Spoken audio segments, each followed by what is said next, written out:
Karimnagar municipal కార్పొరేషన్లో డివిజన్ల పునర్విభజనపై పురపాలక శాఖ ఉత్తర్వులు జారీ చేయడంతో రాజకీయ సందడి ప్రారంభమైంది.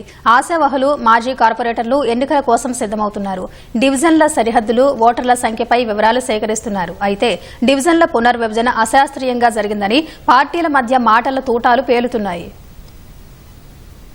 కరీంనగర్ నగరపాలక సంస్థలో చింతకుంట, మల్కాపూర్, బొమ్మకల్, గోపాల్పూర్, దుర్సేడు గ్రామాలతో పాటు కొత్తపల్లి మున్సిపాలిటీని విలీనం చేశారు. అప్పటికే ఉన్న 60 డివిజన్లకు మరో 6 పెంచి మొత్తం 66 డివిజన్లతో శుక్రవారం పురపాలక శాఖ ఉత్తర్వులు జారీ చేసింది. పునర్విభజన తుది ఉత్తర్వులు వచ్చిన మరుసటి రోజే రాజకీయ సవాళ్ల పర్వం మొదలైంది. ముసాయిదాపై బీజేపీ తరపున అభ్యంతరాలను సమర్పిస్తే పట్టించుకోలేదని మాజీ మేయర్ సునీల్ రావు ఆరోపించారు. దాదాపు 16 డివిజన్లను ఎంఐఎంకు అనుకూలంగా విభజించాలని విమర్శించారు. 66 డివిజన్లు కరీంనగర్ మున్సిపల్ కార్పొరేషన్ పరిధిలో ఉంటే దాదాపుగా 16 డివిజన్లలో మార్చడంలో ఎవరి కుట్ర దాగుందనేది మేము సూటిగా ప్రశ్నించడం జరుగుతూ ఉన్నది. ఇది చాలా దుర్మార్గమైన చర్య. ఒక ఎంఐఎం పార్టీకి మున్సిపల్ కార్పొరేషన్ ను కట్టబెట్టే కుట్రలో భాగం కాంగ్రెస్ పార్టీ, బీఆర్ఎస్ పార్టీ ఆడుతున్న నాటకం అని చెప్పేసి నేను సూటిగా చెప్పదలుచుకున్నా.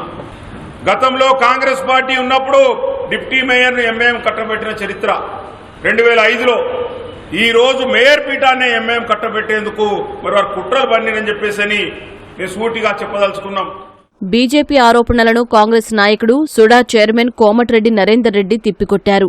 డివిజన్ల పునర్విభజన ప్రక్రియలో కాంగ్రెస్ ఎక్కడా జోక్యం చేసుకోలేదని స్పష్టం చేశారు. మతం పేరు మీద ప్రజలను రెచ్చగొట్టి ఆ దిశగా ఆలోచింపజేసి లబ్ధి పొందాలని చూస్తున్నటువంటి భారతీయ జనతా పార్టీ నాయకులు దయ్యాలు వేదాలు మళ్లించినట్టు సునీల్ రావు అనే వ్యక్తి ఇవాళ భారతీయ జనతా పార్టీ తరఫున వకాలత తీసుకుని మాట్లాడుతూ ఉన్నారు.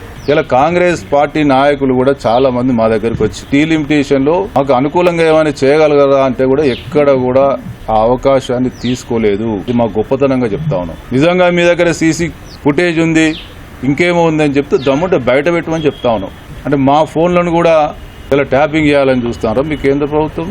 ఏం నీ దగ్గర ఆధారాలను బయట పెట్టు దమ్ముంటే. అంతేగాని అనవసరమైన ఆరోపణలు చేసి ఇవాళ మతాలు, కులాల పేరు మీద లబ్ధి పొందాలని చూస్తే కరీంనగర్ ప్రజలు చాలా తెలివి కల్లోళ్ళు, ఊరుకోమని చెప్పి హెచ్చరిస్తా ఉన్నాం. కరీంనగర్ మున్సిపల్ కార్పొరేషన్లో డివిజన్ల పునర్విభజన కొందరికి అనుకూలంగా, మరికొందరికి ప్రతికూలంగా ఉండటంతో పట్టణ ప్రణాళిక అధికారుల తీరుపై ఆశావాహులు మండిపడుతున్నారు. అభ్యంతరాలను పరిశీలించకుండా అన్యాయం చేశారని ఆరోపిస్తూ న్యాయస్థానాన్ని ఆశ్రయించేందుకు సిద్దమవుతున్నట్లు సమాచారం.